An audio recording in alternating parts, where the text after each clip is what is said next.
அனைவருக்கும் வணக்கம். என்னுடைய பெயர் சரவணன். நான் காலேஜ் படிச்சிட்டு இருக்கும்போது என் வீட்டு மாடியில ஒரு குடும்பம் புதுசா வாடகைக்கு வந்தாங்க. அவங்களுக்கு 2 சின்ன பசங்க தான் இருந்தாங்க. அந்த ஆண்டிக்கு 30 வயசு தான் இருக்கும். கொஞ்சம் ஒல்லியா, சிகப்பா அழகா இருந்தாங்க. அவங்க பேரு தேவி. கொஞ்ச நாளையே அவங்க எங்க குடும்பத்தோட நல்லா பேசி பழகுனாங்க. அவளோட 2 சின்ன குழந்தையும் என் கூட ஜாலியா விளையாடிட்டு இருப்பாங்க. நான் இரவு எப்பவுமே எங்க மொட்டை மாடி ரூம்ல தான் தூங்குவேன். இப்படி இருக்கும்போது ஒரு நாள் இரவு நான் மொட்டை மாடியில நின்னு தம் அடிச்சுக்கிட்டு இருக்கும்போது தேவியோ காய போட்ட துணியை எடுக்க மொட்டை மாடிக்கு வந்தாங்க. அப்போ என்னை பார்த்துட்டு என்னடா தம்மெல்லாம் அடிச்சுக்கிட்டு இருக்க, உங்க வீட்ல நீ தம் அடிக்கிறது தான் தெரியுமான்னு கேட்டாங்க. ஆண்டி என் ரூமுக்கு நைட் எங்க அம்மாவும் அப்பாவும் யாரும் வரமாட்டாங்க. அதனால ஒன்னும் எனக்கு பிரச்சனை இல்லை. சரி நீங்க என்ன தூங்காம துணி எடுக்க வந்திருக்கீங்கன்னு நான் கேட்டேன். இல்லடா அவர் இன்னும் வரல. அதான் துணி எல்லாம் காஞ்சிருக்குமே எடுத்து மடித்து வைக்கலாம்னு வந்தேன். சரிடா நான் கிளம்புறேன்னு சொல்லிட்டு கீழ போனாங்க. நானும் தம் அடிச்சிட்டு அப்படியே படுத்தும் தூங்கிட்டேன்.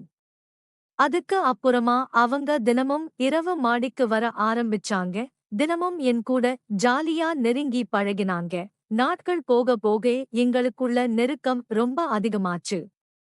எந்த ஒளிவு முறையும் இல்லாம நாங்க பேச ஆரம்பிச்சோம். நானும் அவளும் ஒருத்தருக்கு ஒருத்தர் தொட்டு தொட்டு பேசவும் ஆரம்பிச்சோம். நான் அவள தொட்டாலும் சரி அவ என்னை தொட்டாலும் சரி நாங்க 2 பேருமே அதை பெருசா எடுத்துக்கவே இல்லை. அந்த அளவுக்கு ரொம்ப சகஜமா தொட்டு தொட்டு பேசிக்கிட்டு இருந்தோம். நானும் அந்த ஆண்டியும் ரொம்ப சகஜமா பேசுனதால ஒரு நாள் அந்த ஆண்டி கிட்ட என்ன ஆண்டி இரவெல்லாம் எப்படி உங்களுக்கு சந்தோஷமா போகுதா அப்படின்னு சொல்லி கேட்டேன். உடனே அந்த ஆண்டியோ முகத்தை சோகமா வச்சுக்கிட்டு ஏண்டா நீ வேற அவர் என்கிட்ட வந்து 3 வருஷம் ஆகுதுன்னு சொன்னாங்க. எனக்கு அதிர்ச்சியா இருந்துச்சு. என்ன தேவி இப்படி சொல்றீங்க? அப்போ நீங்களும் அவரும் 2 குழந்தை பெத்ததுக்கு அப்புறம் சேர்ந்து இருக்கவே இல்லையா அப்படின்னு நான் கேட்டேன். இல்லடா அவர் வீட்டுக்கு வந்ததுமே பசங்க தூங்குறதுக்கு அப்புறமா அவரும் உட்கார்ந்து குடிச்சிட்டு சாப்பிட்டுட்டு பசங்க கூடவே தூங்க போயிருவாரு. நானும் பொறுத்து பொறுத்து பார்த்தேன். ஒரு நாள் நான் என்னுடைய உணர்வுகளை கட்டுப்படுத்த முடியாம ஏங்க என்னை தனியா விட்டுட்டு தனியா போய் படுக்குறீங்க, உங்களோட சேர்ந்து வாழணும்னு எனக்கு ஆசை இருக்காதா, நம்ம 2 ஒன்னா படுக்கலாம்னு கூப்பிட்டேன். அதுக்கு அவரும் நம்மதான் நீதான் குடும்ப கட்டுக்காடு ஆபரேஷன் பண்ணிட்டல, அப்ப எதுக்கு என்ன படுக்க கூப்பிடுற பேசாம படுன்னு சொல்லிட்டாரு. அப்போ குழந்தை பெத்துக்கறதுக்கு மட்டும்தான் கணவனும் மனைவியும் ஒன்னா சேரணுமா? மத்த நாட்கள் எல்லாம் ஒன்னா சேரக்கூடாதா? அப்ப நான் ஆபரேஷன் பண்ணிக்கிட்டா நீங்க என்கிட்ட வரவே மாட்டீங்களான்னு நானும் கேட்டேன். அதுக்கு அவரு கோபமா என்ன அசிங்கமா திட்டிட்டாரு. அதான் 2 பிள்ளைய பெத்தாச்சுல்ல, அப்புறம் என்ன ஒழுங்கா அந்த பிள்ளைங்களை நல்லா பாத்துக்கன்னு சொல்லிட்டாரு. நான் வாங்குற சம்பளமே கம்மிதான். இதுல உன் கூட வேற நான் தினமும் சந்தோஷமா இருக்கணுமா, பேசாம போய் படு. நானே வேலை பார்த்து உடம்பெல்லாம் டயர்டாகி வந்து தண்ணி அடிச்சிட்டு படுத்துட்டு இருக்கேன். இவ வேற நேரம் கெட்ட நேரத்துல அப்படின்னு என்னை திட்டிட்டு அவரு பாட்டு தூங்கிட்டாரு. நானும் பலமுறை ஏங்க எனக்கும் ஆசை இருக்கலங்க, வாங்கன்னு சொன்னா அவரோ போடி போய் தூங்குன்னு சொல்லிட்டு கண்டபடி திட்டிடுவாரு. இதனால நானும் கூப்பிட்டு கூப்பிட்டு பார்த்துட்டு இந்த மனுஷனுக்கு இதுல விருப்பமே இல்லை போல அப்படின்னு சொல்லி நானும் விட்டுட்டேன். இப்படியே நாட்களும் ஓடி கிட்டத்தட்ட 3 வருஷம் ஆச்சு. நாங்க 2 பேரும் ஒன்னா சேர்ந்துன்னு ரொம்ப வருத்தமா சொன்னாங்க. நானும் உடனே யோசிக்காம ஆண்டி நீங்களும் நானும் அப்ப ஒன்னா சேர்ந்திருக்கலாமா? உங்களை எனக்கு ரொம்ப பிடிச்சிருக்குன்னு நான் சொன்னேன். சொல்லிட்டு டக்குன்னு அவங்க இடுப்புல நான் கைய வச்சேன். அவங்க அதிர்ச்சியானாங்க. டேய் என்னடா என்ன தப்பு பண்ண சொல்றியா? வேணாம்டா, யாருக்காவது தெரிஞ்சா பிரச்சனை ஆயிடும்னு சொன்னாங்க. தேவி நீங்க தினமும் இரவு இங்க வரீங்க, யாருக்காவது சந்தேகம் வருதா என்ன? இல்ல இல்ல நீங்களும் குடும்ப கட்டுப்பாடு ஆபரேஷன் பண்ணிட்டீங்க. அதுக்கப்புறம் என்ன நீங்க என்ன குழந்தையா உண்டாவர போறீங்க? எந்த பிரச்சனையும் வராது. நம்ம சந்தோஷமா இருக்கலாம் வாங்கன்னு கூப்பிட்டேன்.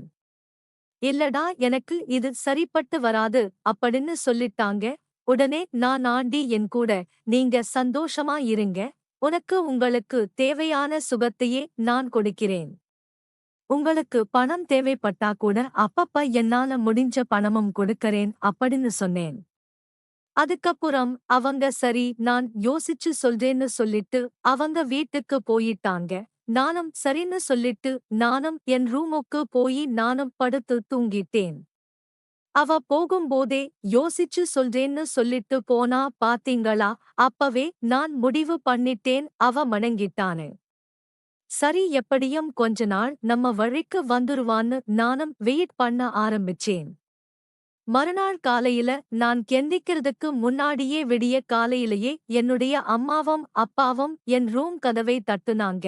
நானும் என்னடா இவ்வளவு நேரத்துல இவ்வளவு சீக்கிரமா யாரு கதவை தட்டுறா அப்படின்னு சொல்லி கதவை தொறந்தேன். அப்போ என் அம்மாவும் அப்பாவும் நாங்க வெளிய போறேன்டா நைட்டுதான் நாங்க வருவோம்.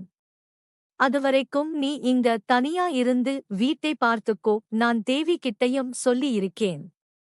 ஒழுங்கா சாப்பிட்டுட்டு இருன்னு சொல்லிட்டு போக நானும் தேவி ஆண்டிக்கு போன் பண்ண அவங்களும் உடனே அட்டெண்ட் பண்ணாங்க. அப்போ தேவி டேய் உங்க அம்மா வெளிய போயிட்டு நைட் தான் வருவாங்கன்னு சொல்லிட்டு போனாங்க. நீயும் காலேஜ் போகாத இங்கேயே இரு. நானும் மாடிக்கு வரேன். நாம சந்தோஷமா அனுபவிக்கலாம். என்னுடைய பிள்ளைகளை நானும் ஸ்கூலுக்கு அனுப்பிட்டு வந்துறேன் அப்படின்னு சொன்னாங்க. என்ன தேவி நைட் கேட்டதுக்கு நான் யோசிச்சு சொல்றேன்னு சொன்னீங்க. விடிய காலையிலேயே ஓகே சொல்லிட்டீங்களே என்னன்னு நான் கேட்டேன். அதெல்லாம் ஏன்னு கேட்காத வாய்ப்பு கிடைக்கும் போதே யூஸ் பண்ணிக்கோன்னு சொன்னாங்க. அதுக்கப்புறம் நான் பசங்களை ஸ்கூலுக்கு அனுப்பிட்டு நானும் குளிச்சிட்டு வரேன். நீயும் ரெடி ஆயிருன்னு சொன்னாங்க. நானும் போன வச்சிட்டு ரொம்ப சந்தோஷமா குளிச்சிட்டு வெறும் வனியன் கைலியோட இருந்தேன். அவளும் சொன்ன மாதிரியே தன்னுடைய பசங்களை ஸ்கூலுக்கு அனுப்பிட்டு கரெக்டா 10 மணிக்கு எல்லாம் மாடிக்க வந்துட்டாங்க. வரும்போது சுத்தி 10 பார்த்துட்டு என் ரூமுக்குள்ள வந்து உடனடியாக கதவை சாத்தி லாக் பண்ணிட்டாங்க. வந்த சோபால என் பக்கத்துல உட்கார்ந்துகிட்டு எப்பா பயமா இருக்குடா நம்ம மாட்டிக்கிற மாட்டோம்ல என்று சேர்த்துட்டு கேட்டாங்க. நானும் எந்தவிதமான பதிலும் சொல்லாம அவங்களையே பார்த்துக்கிட்டே இருந்தேன். என்னடா என்னையே பார்த்துக்கிட்டு இருக்க எனக்கு வெட்கமா இருக்குன்னு சொன்னாங்க. இல்ல தேவி இன்னைக்கு நீங்க ரொம்ப அழகா இருக்கீங்க என்று சொன்னேன். என்ன தேவி நாம ஆரம்பிக்கலாமான்னு கேட்டேன். அவங்களும் சரி நம்ம விஷயம் யாருக்கும் தெரியாம பார்த்துக்கன்னு சொன்னாங்க. அதன் பிறகு எதுக்காக தேவி மாடிக்க வந்தாங்களோ அந்த விஷயம் எங்களுக்குள்ள நடந்துச்சு. அதன் பிறகு எனக்கும் தேவிக்கும் நெருக்கம் அதிகமாச்சு. நானும் தினமும் சாயந்தரம் 5 மணிக்கு காலேஜ் முடிச்சுட்டு வீட்டுக்கு வந்துருவேன்.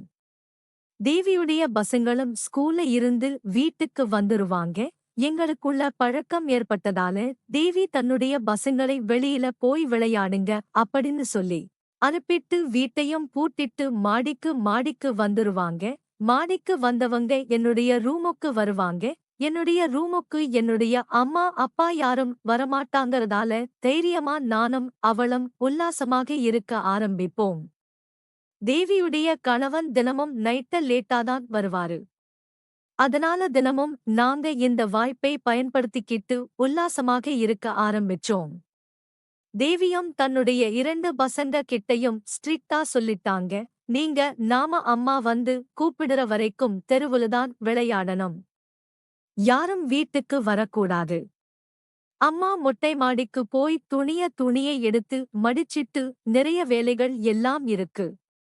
அதனால நீங்க யாரும் மொட்டை மாடிக்கும் வரக்கூடாது. வீட்டுக்கும் வரக்கூடாது. தெருவுல தான் விளையாடணும்னு ரொம்ப ஸ்ட்ரிக்ட்டா சொல்லிட்டாங்க. அவங்க பசங்களும் சரிமா நாங்க வரமாட்டோம் அப்படின்னு சொல்லிட்டு தெருவிலேயே விளையாடுவாங்க. தேவியும் என் ரூமுக்கு வந்து ஆசை தீர உல்லாசம் அனுபவிப்பா. இப்படியே எங்களுடைய நாட்களும் போய்க்கிட்டே இருந்துச்சு. வழக்கம் போல ஒரு நாள் நானும் தேவியும் என்னுடைய ரூம்ல உல்லாசம் இருந்துட்டு இருந்தோம். எப்பவுமே தேவியோடைய கணவன் லேட்டாதான் வீட்டுக்கே வருவாரு. ஆனா அன்னைக்கு இன்னமும் அவருக்கு உடம்பு சரியில்லை. அதனால வேலை செய்ற இடத்துல பெர்மிஷன் கேட்டுட்டு சீக்கிரமாவே வீட்டுக்கு வந்துட்டாரு. வந்தவர் நேரா வீட்டுக்கு போறாரு. வீடு பூட்டி இருந்துச்சு. ஏண்டா இது வீடு பூட்டி இருக்கு அப்படின்னு சொல்லிட்டு கீழ வந்து பார்த்தா குழந்தைங்க விளையாண்டுட்டு இருந்திருக்காங்க. ஏடா வீடு பூட்டி இருக்கு அம்மாவை எங்க அப்படின்னு சொல்லி குழந்தைக கிட்ட கேட்டிருக்காங்க. அப்ப அவங்களுடைய 2 பசங்களுமே அம்மா மாடியில துணி காயப்பட்டதை எடுத்து மடிக்க துணிக்காய போட்டதை எடுக்க போயிருக்காங்க அப்படின்னு சொல்லிருக்காங்க. ஓ அப்படியா, ஓ அப்படியா, சரி நான் அம்மாவ போய் மாடியில பாத்துக்கறேன் அப்படின்னு சொல்லிட்டு தேவியுடைய கணவன் மாடிக்கு வந்திருக்காரு. ஆனா அங்கெல்லாம் துணிகள் எல்லாம் காஞ்சிட்டுதான் இருந்திருக்கு. தேவியை காணோம். ஏடா இது பசங்க அம்மா மாடியில தான் இருக்கான்னு சொன்னாங்க. ஆனா தேவியை காணமே அப்படின்னு சொல்லி தேவியை தேட ஆரம்பிச்சாங்க. அப்பதான் தேவி என்னுடைய ரூம்ல இருந்து சிரிக்கிற சத்தம் கேட்டிருக்கு. என்னடா இது தேவியோடைய குரல் மாதிரி இருக்கு அப்படின்னு சொல்லிட்டு அவர் என் ரூம் பக்கம் வந்தாங்க. அப்போ என் ரூமுக்குள்ள இருந்து ஒரு முனங்கல் சத்தம் கேட்டிருக்கு. இதை பார்த்து அதிர்ச்சியான அவர் ஜன்னல் வழியா எட்டி பார்க்க அங்க நானும் தேவியும் உல்லாசமாக இருக்கிறதை பார்த்து அதிர்ச்சி அடைந்தாரு. இதனால அவர் ஜன்னல பார்த்துக்கிட்டே தேவின்னு குரல் கொடுத்தாரு. இதை பார்த்து நாங்க அதிர்ச்சியானோம். அவரு முன்னாடியே நானும் அவரும் கையும் கலவமா மாட்டிக்கிட்டோம். அவருக்கு பெரும் அதிர்ச்சியா இருந்துச்சு. அவரு என் மேல கோபப்படல. அவருடைய மனைவி மீதுதான் கோபப்பட்டாரு. காரணம் நான் காலேஜ் தான் படிச்சுட்டு இருந்தேன். அப்படின்னா அவருடைய மனைவி தன்னுடைய உடல் தேவைக்காக இந்த சின்ன பையனை மயக்கி ஆசை அனுபவிச்சிட்டு இருக்கா அப்படின்னு நினைச்சு தன்னுடைய மனைவி மீதுதான் அவரு கோபப்பட்டாரு. அவர் என்னை திட்டவும் இல்லை. நான் வீட்டு ஓனருடைய பையன் என்பதால அடக்கிதான் வாசிச்சாரு. அதன் பிறகு தன்னுடைய மனைவியை வீட்டுக்கு கூட்டிட்டு போனாரு. கூட்டிட்டு போயி அவருடைய கோபத்தை எல்லாம் அவர் மேல காட்டினாரு. ஒரு சின்ன பையன் உன்னுடைய உடல் தேவைக்கு நான் முடியாதுன்னு சொன்ன உடனே அந்த சின்ன பையனை மயக்கி அவனோட நீ இன்பம் அனுபவிச்சுட்டு இருக்கியா அப்படின்னு சொல்லிட்டு அவருடைய கணவர் அவரை கண்டபடி அடிக்க ஆரம்பிச்சாரு. ஒரு கட்டத்துல பொறுமை இழந்த தேவிதான் கணவனை எதிர்த்தே சண்டை போட ஆரம்பிச்சாங்க. வேற நான் என்ன பண்ணுவேன்? நானும் எத்தனை வருஷமா எத்தனை நாளா உன்ன வான்னு கூப்பிட்டுட்டு இருக்கேன். நீ என்னடா நான் குடும்ப கட்டுப்பாடு பண்ணியாச்சு 2 பிள்ளையே பெத்தாச்சு பிள்ளையே வளர்க்கறத மட்டும் பாருன்னு சொல்லி என்ன கண்டுபிடி திட்டுனீங்க. நானும் வெக்கத்தை விட்டு உங்களை பலமுறை கூப்பிட்டு பார்த்தோம். நீங்க என்ன கண்டிக்கிறதே இல்லை. எனக்கும் உடல் தேவை இருக்குமே, நான் என்ன பண்றது? உங்கள மாதிரி ஆம்பளையை கட்டிக்கிட்டா நான் இப்படிதான் எல்லா பொம்பளையும் போவான பதிலுக்கு எதிர்த்து சண்டை போட ஆரம்பிச்சா. ஏண்டி ஒருத்தன் விட படுத்தது மட்டுமில்லாம என்னையே நீ எதிர்த்து பேசுறியா அப்படின்னு சொல்லிட்டு அவருடைய கணவனுக்கு கோபம் அதிகமாகி அவரை இன்னும் அடித்து கொடுமைப்படுத்த ஆரம்பிச்சாரு. இனிமே நீ மாடி பக்கமே போகக்கூடாது. இனிமே அந்த பையனோட நீ பேசவும் கூடாதுன்னு சொல்லி அவளை கண்டபடி திட்டி அடித்து தகராறும் செஞ்சாரு. இதரங்களுடைய தகாத உறவு தேவியுடைய கணவனுக்கு தெரிஞ்ச நாளில இருந்து தேவி தினமும் சித்திரவதை அனுபவிக்க ஆரம்பிச்சாரு. கொஞ்ச நாட்களாக நானும் தேவியும் தினமும் உல்லாசம் அனுபவிச்சிட்டு இருந்தோம். ஆனா இப்படி திடீர்னு எங்க 2 பேரையுமே பிரிச்சு வச்சது எங்களால ஏற்றுக்கொள்ளவே முடியல. தேவியுடைய கணவன் இப்ப முந்தி எல்லாம் வேலைக்கு போனாருன்னா காலையில போனா நைட் வீட்டுக்கு வருவாரு. இடையில தன்னுடைய மனைவிக்கு போன் பண்ணி கூட பேச மாட்டாரு. ஆனா இப்பல்லாம் தன்னுடைய மனைவி என்னோட தகாதவல்ல இருக்கா அப்படிங்கறத தெரிஞ்ச பிறகு அவரு தினமும் தன்னுடைய மனைவிக்கு 1 மணி நேரத்துக்கு ஒருக்க இல்லன்னா திடீர்னு எப்ப வேணாலும் போன் பண்ணுவாரு. அதுவும் வீடியோ கால் தான் பண்ணுவாரு. வீடியோ கால் ஆன் பண்ணி நீ வீட்லதான் இருக்கியா எனக்கு காட்டு அப்படின்னு சொல்லுவாரு. அவருக்கு தேவி மீது கடுமையான சந்தேகமும் இருந்துச்சு. எங்கே தன்னுடைய மனைவி மீண்டும் அந்த பையனோட தகாதரவை தொடர்ந்து அப்படின்னு ஒரு பயமும் இருந்துச்சு. இதனால அவரு எப்ப வேணும்னாலும் வீடியோ கால் பேச ஆரம்பிச்சாரு. இதனால நானும் தேவியும் சந்தித்து கொள்ள முடியாம போச்சு. உல்லாசம் அனுபவம் முடிக்காம நாங்க தவிக்க ஆரம்பிச்சோம். ஒரு கட்டத்துல அவருடைய கணவன் ஒரு தடவை போன் பண்ணானா அடுத்து கொஞ்ச நேரம் கழிச்சுதான் போன் பண்ணுவாரு. அந்த இடைப்பட்ட கேப்ல கூட நாங்க அடிக்கடி தனிமையில் சந்தித்து மீண்டும் உல்லாசமாக இருக்க ஆரம்பிச்சோம். அப்பல்லாம் பயந்து பயந்துதான் உல்லாசமாக இருப்போம். ஆரம்பத்துல நாங்க எந்தவிதமான பயமும் இல்லாம ரொம்ப சந்தோஷமா இருந்தோம். ஆனா எப்போ இந்த விஷயம் தேவியுடைய கணவனுக்கு தெரிஞ்சதோ, எங்க திடீர்னு தேவியோட கணவன் வீடியோ கால் பண்ணிருவாரோ, எங்க தேவியோட கணவன் திடீர்னு வீட்டுக்கு வந்துருவாரோன்னு எங்களுக்குள்ள பயம் அதிகமா இருந்துச்சு. இதனால எங்களால சந்தோஷமா முந்தி மாதிரி உல்லாசமாக இருக்க முடியல. இதனால நானும் தேவியும் ஒரு முடிவு பண்ணோம்.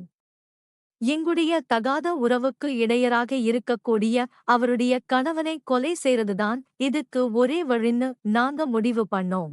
எப்படி கொலை செய்யலாம் அப்படின்னு சொல்லி நாங்க திட்டம் போட ஆரம்பிச்சோம். அப்பதான் நான் தேவிகிட்ட சொன்னேன், என் ஃப்ரெண்ட் ஒருத்தர் மெடிக்கல்ல வேலை பார்க்கறான்.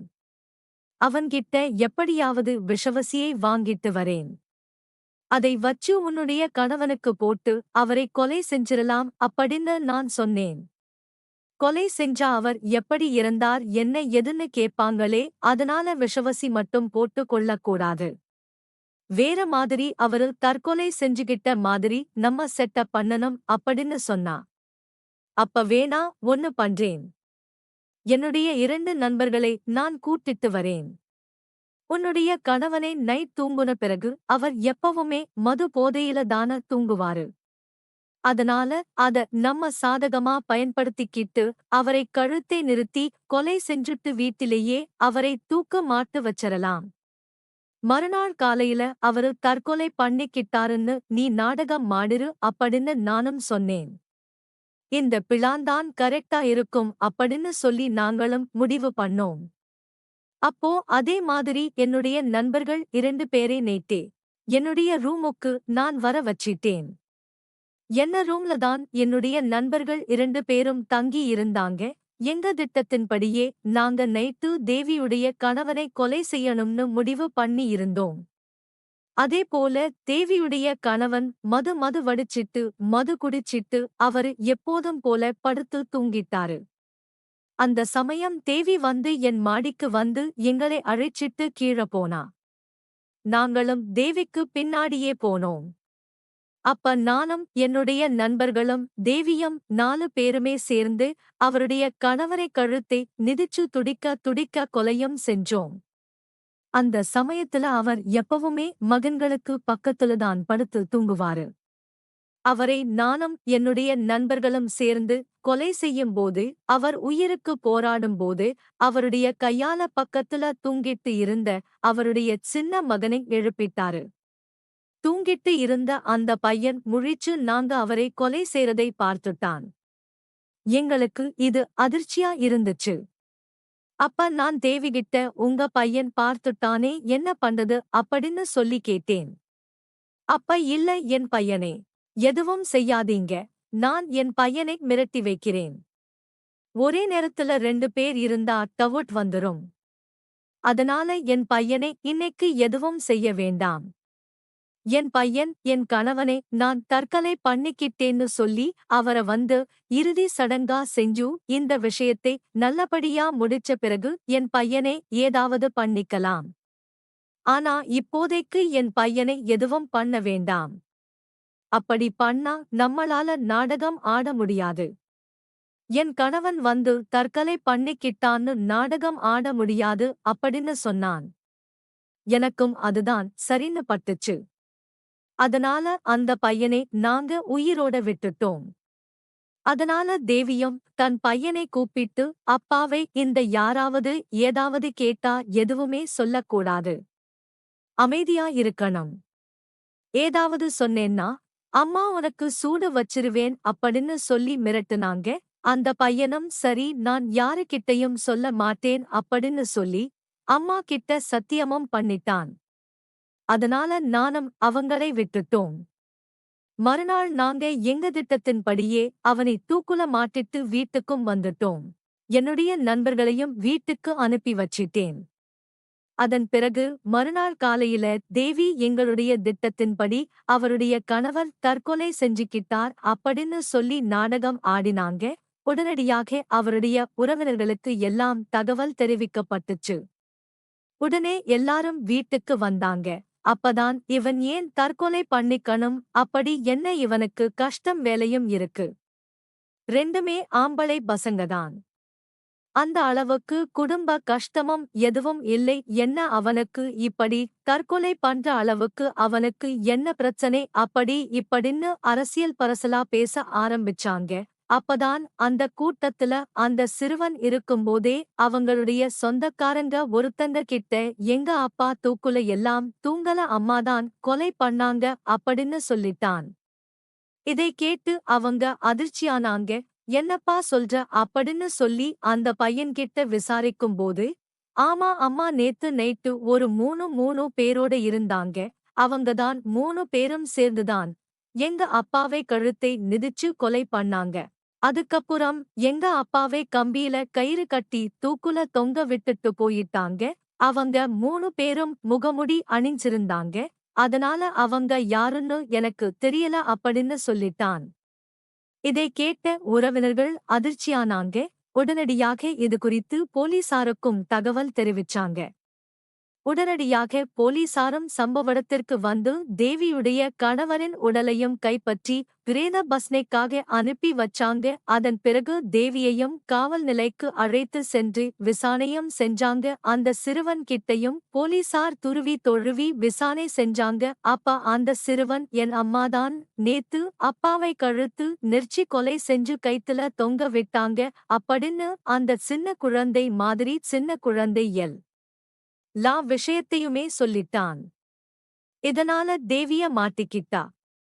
அதன் பிறகு தேவிகிட்ட போலீசார் தங்களுடைய பாணில விசாரணை மேற்கொள்ள தேவியும் வேறு வழியில்லாம அனைத்து உண்மைகளையும் சொல்லிட்டாங்க.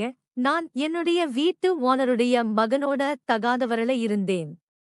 வீட்டு மாடியில அவன் ரூம்ல தங்கி இருப்பான். எங்களுக்குள்ள ஏற்பட்ட பழக்கத்தின் காரணமாக நானும் அவனும் அடிக்கடி தனிமையில் சந்தித்து உல்லாசமாக இருக்க ஆரம்பிச்சோம். என்னுடைய கணவன் எப்போதுமே வேலையை முடிச்சிடதான் வருவாரு. ஒரு நாள் அவர் சீக்கிரமா வந்ததால நாங்க 2 பேரும் தனிமையில் இருந்ததை பார்த்துட்டாரு. அதன் பிறகு எங்களுடைய தகாத உறவுக்கு அவர் இடையராக இருந்தாரு. அதனாலதான் நானும் அவனும் சேர்ந்து அவனுடைய நண்பர்களோட உதவியோட என் கணவனை கொலை செஞ்சு தற்கொலை நாடகம் ஆடணும்னு அனைத்து உண்மைகளையும் சொல்லிட்டாங்க. அவங்க அளித்த அந்த வாக்குமூலத்தின் அடிப்படையில போலீசார் என்னையும் கைது செஞ்சு சிறையில் அடைச்சிட்டாங்க. இந்த சம்பவமானது அந்த பகுதியில பெரும் பரபரப்பையும் அதிர்ச்சியையும் ஏற்படுத்தியது. ஆமீன்.